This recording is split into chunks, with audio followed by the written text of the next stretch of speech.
What are you talking about? My stepmom, Victoria. I saw her do it. Victoria.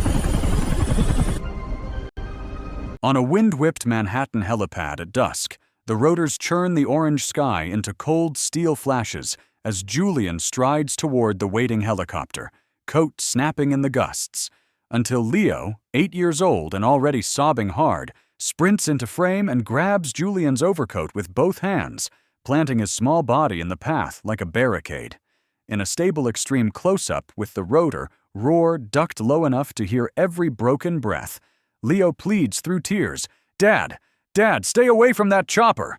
Please don't get in! There's a bomb on board, please!" Julian's irritation cracks into alarm in under a second, jaw tightening, swallow catching. Then, framed tight with his mouth visible, he blurts, What are you talking about?"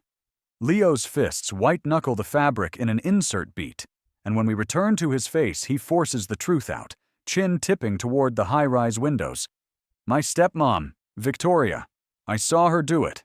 Julian stops moving as if the words have physically struck him. In a locked, extreme close-up, horror lands, and he whispers, "Victoria."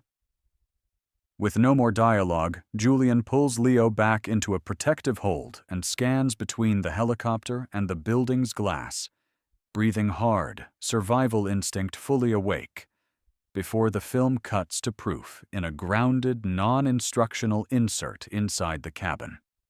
A crudely taped sabotage module under a seat panel with exposed wiring, a blinking red LED, intermittent warning beeps, and a tiny generic indicator flashing "Alert/Fault." Julian yanks Leo even farther from the aircraft, shielding him as the wind and rotor swell.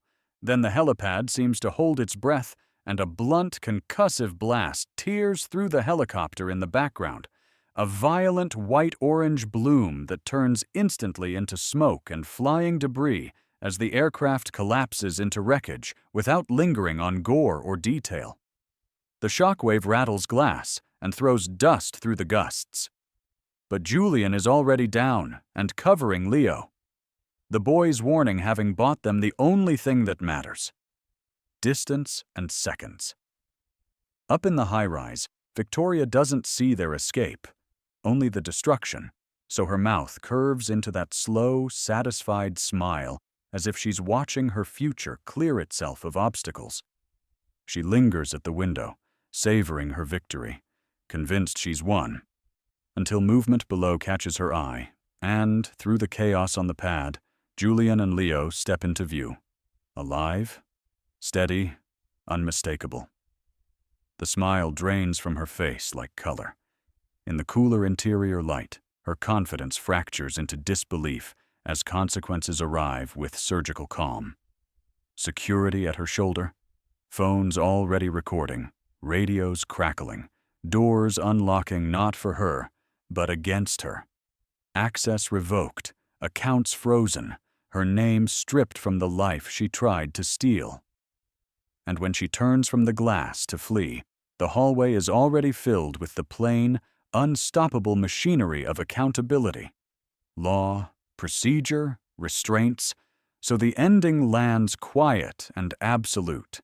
She thought she was erasing a man and inheriting a world, but in the span of one blast and one child's courage, she loses everything, while Julian, with Leo's hand clenched in his, walks away not triumphant, but profoundly awake to the truth that saved them.